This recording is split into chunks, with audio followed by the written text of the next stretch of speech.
Monsieur le Président, Madame la rapporteure, Mesdames et Messieurs les députés, vous avez souhaité m'auditionner sur l'impact sociétal, social, économique et financier de la réduction progressive du temps de travail.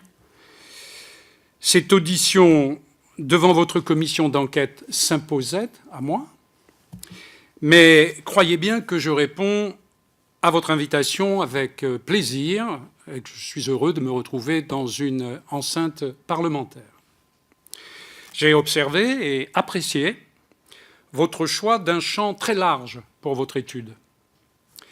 En même temps, j'imagine que si vous m'avez convoqué, c'est pour entendre le chef du gouvernement qui a décidé et mis en œuvre les 35 heures.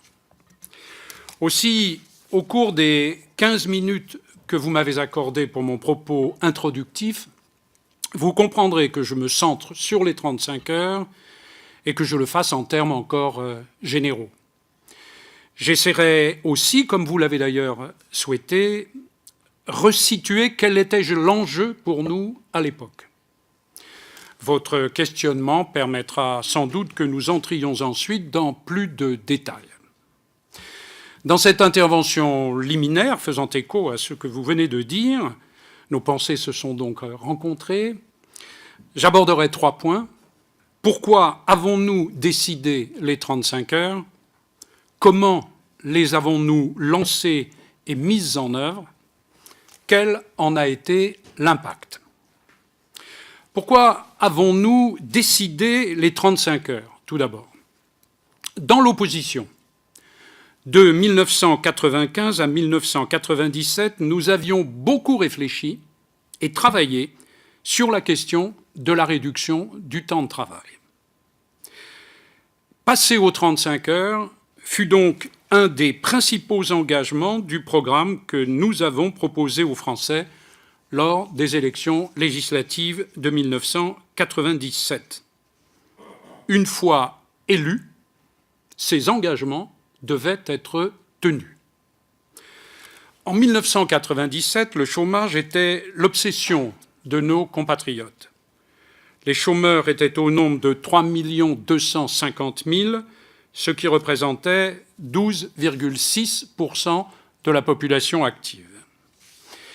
Il se disait alors que contre le chômage, tout avait été essayé en vain.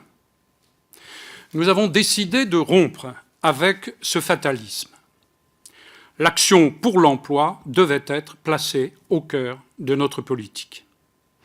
Mais nous ne nous sommes pas focalisés sur la seule réduction du temps de travail, même si, en raison de l'évolution historique de la productivité, celle-ci pouvait être, dans certaines conditions, un instrument précieux. Nous n'étions pas non plus devenus des adeptes de la philosophie passive d'un partage d'une masse de travail constante. Pour nous, le passage aux 35 heures devait s'inscrire dans une dynamique. Arrivés aux responsabilités, nous avons donc recherché, d'abord avec le ministre de l'Économie, des Finances et de l'Industrie et la ministre de l'Emploi et de la Solidarité, puis avec l'ensemble du gouvernement, un cheminement de politique économique qui nous permettrait à la fois d'amorcer le redressement des comptes publics et de retrouver la croissance. Nous devions en effet réduire notre déficit public, qui était alors au-dessus de 4% du PIB, et maîtriser la dette, puisque, à notre arrivée, celle-ci venait de franchir le seuil des 60% du produit intérieur brut. Or, il nous fallait qualifier notre pays pour le passage à l'euro en 1999, 2 ans plus tard. Nous voulions pour autant renouer avec la croissance économique, non seulement pour créer des emplois, bien que ce fût là l'objectif essentiel, mais aussi parce que nous pensions que cela nous aiderait à réduire le déficit budgétaire et celui de la sécurité sociale. La réduction du temps de travail n'était pas à nos yeux une fin en soi, bien que nous ne négligions pas les avantages sociaux et sociétaux potentiels qu'elle pouvait produire, elle ne pouvait être à elle seule un remède miracle. Les 35 heures faisaient partie, avec les emplois jeunes, les créations de postes dans le secteur public et le retour recherché de la croissance d'une politique d'ensemble qui attestait de la détermination absolue du gouvernement à faire reculer massivement le chômage. Le but était aussi de faire revenir la confiance dans le pays, car on sait que la confiance est presque un facteur de production. D'ailleurs, la confiance est effectivement revenue. Comment avons-nous lancé les 35 heures et comment les avons-nous mises en œuvre? C'est le deuxième point que je voudrais évoquer. Je souligne que c'est seulement quand la croissance a redémarré que nous avons lancé le processus et adopté la première loi sur les 35 heures le 13 juin 1998. C'était cohérent avec le lien que nous voulions nouer entre la réduction du temps de travail et la dynamique de l'économie. J'ai parlé de loi, mais justement, devions-nous d'entrée de jeu procéder par la loi? N'aurait-il pas fallu commencer par une négociation? Ma réponse est ici la suivante. Si, sur la base des contacts pris par la ministre en charge du dossier, il était apparu qu'un accord interprofessionnel sur les 35 heures serait négocié entre le patronat et les syndicats avec l'intention de conclure, nous aurions pu en faire la première étape de la démarche. La loi serait, bien sûr, intervenue plus tard. Or, à aucun moment, le MEDEF, qui venait de succéder au CNPF, j'en oublie presque le sigle, à aucun moment le MEDEF n'a laissé entendre qu'il était prêt à envisager un tel accord. Dès lors, l'alternative pour nous, gouvernement, devenait simple. Soit nous devions renoncer à un engagement majeur pris devant les Français, soit il nous fallait commencer le processus par la loi, ce que nous fîmes. Je dis commencer le processus, car la loi de juin 1998 posait essentiellement un cadre. Le passage aux 35 heures n'était pas immédiat. Il ne devait intervenir qu'1 an et demi plus tard, au 1er janvier 2000. La première loi était conçue comme un encouragement à la négociation collective. La deuxième loi, ensuite, devait acter les 35 heures en tirant les enseignements des discussions engagées entre-temps par branche et dans les entreprises. Ainsi, si la négociation n'avait pas pu avoir lieu avant l'adoption de la première loi, elle avait lieu après. Des allègements de cotisations patronales étaient d'ailleurs prévus pour la faciliter, et de fait, 101 accords de branche et 16 000 accords d'entreprise ont accompagné la première loi.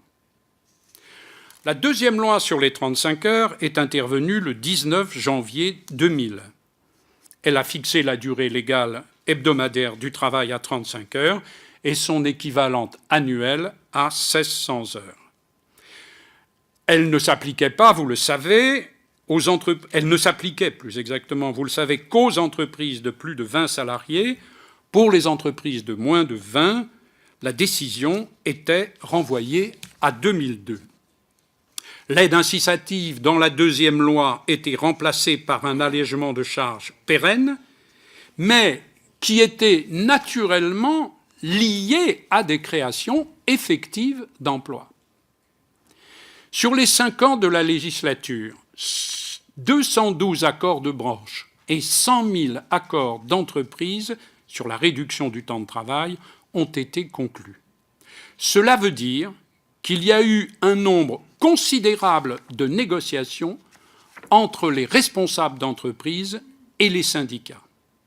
Cela signifie que, quelle qu'ait été la position du MEDEF au départ, les entreprises ont joué le jeu, et même souvent les petites, puisque volontairement, anticipant sur 2002, l'UPA, l'Union professionnelle artisanale, s'est engagée très positivement et très vigoureusement dans le processus. La taille, donc, des entreprises n'était pas forcément un obstacle. Les accords ont porté, vous le savez, sur la durée du travail, mais aussi sur la meilleure organisation de l'appareil productif, sur l'amélioration de la productivité.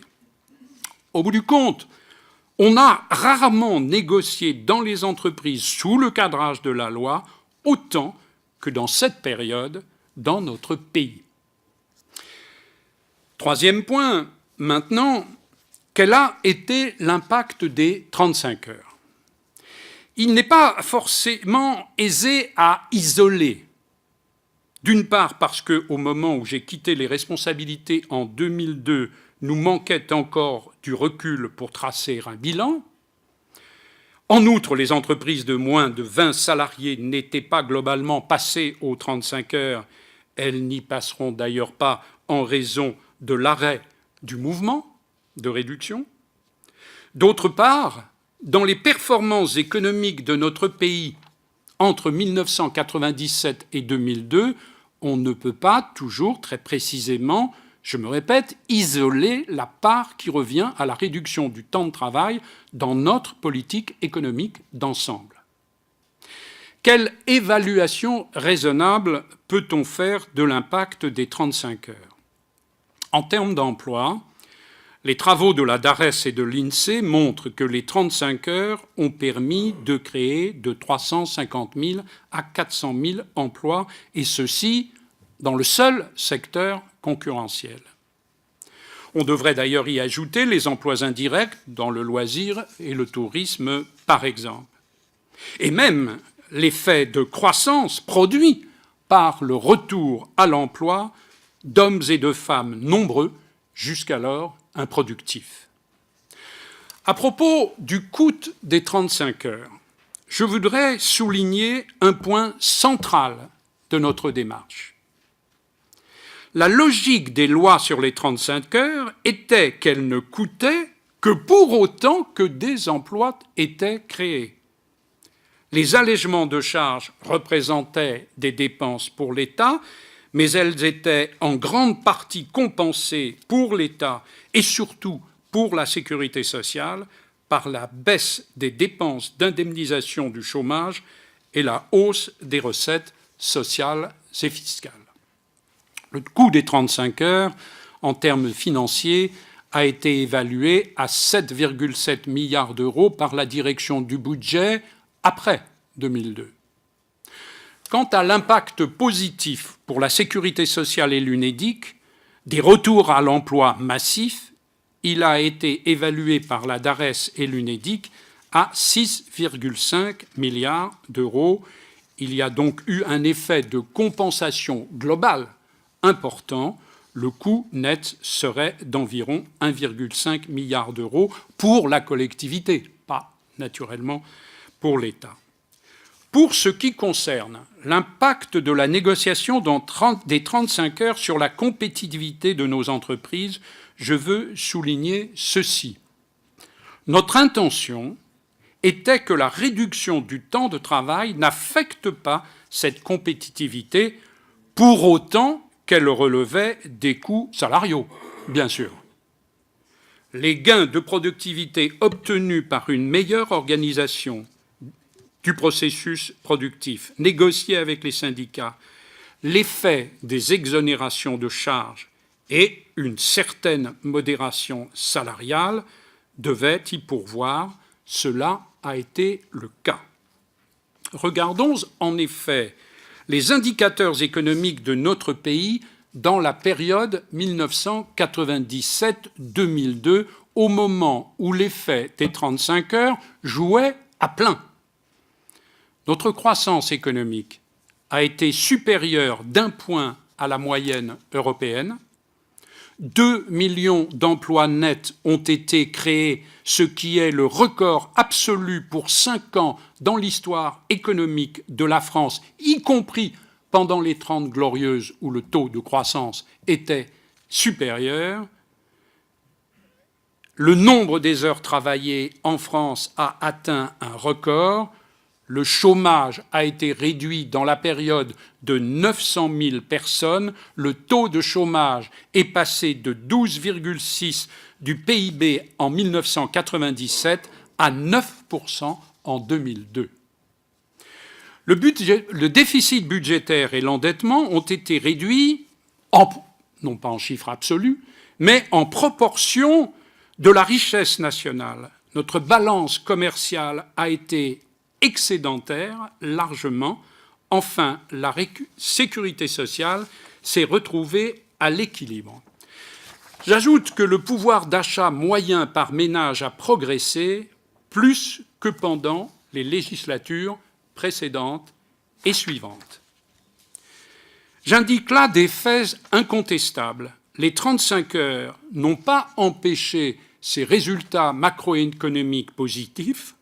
Elles ne les ont certes pas produits à elles seules, mais elles y ont contribué. Aujourd'hui, les 35 heures sont passées dans les mœurs. On dit volontiers au travail ou dans les familles « je prends mes RTT ». Elles sont toujours critiquées par certains pour des raisons qui m'apparaissent souvent plus idéologiques ou politiques que fondées sur l'examen équilibré de leur impact réel, jusqu'à présent, bien sûr. Je constate que si les gouvernements qui ont succédé à celui de 1997-2002 ont parfois, par leurs décisions, contrarié ou contourné les 35 heures, sans effet probant pour la croissance, l'emploi ou la compétitivité de nos entreprises, aucun n'a abrogé les lois qui les ont instaurées. La réduction du temps de travail a été, à mon époque, l'un des instruments d'une grande et, je crois, efficace politique pour l'emploi. C'est pourquoi je reste fier d'avoir dirigé le gouvernement qui l'a conduite. Je vous remercie, Monsieur le Président. Merci, Monsieur Jospin. Merci, Monsieur le Premier ministre.